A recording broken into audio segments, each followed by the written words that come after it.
Tonight, a local family is fighting back following a controversial school suspension. A Coventry 7th grader was kicked out of school for 3 days for carrying this keychain featuring a tiny toy gun. But his parents think the school went too far and they want the punishment wiped from his record. Eyewitness News reporter Shantae Lands joins us from Coventry with the latest developments. A Coventry dad misses a full week of work to defend his son who brought a keychain gun replica to school. Keith Bonanno is a full-time truck driver. He says his Monday afternoon should have been spent on a highway in Ohio. Instead, he's here, outside of his youngest child's superintendent's office. Bonanno says this small gun replica was attached to a keychain. His 12-year-old son, Joseph, won it at an arcade in Seekonk.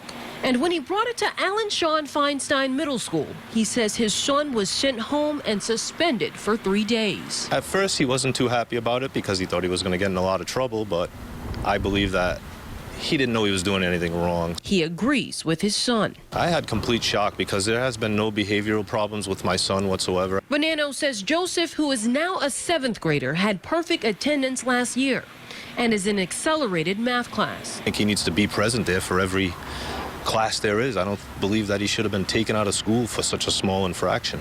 Which is why he's appealing his son's suspension.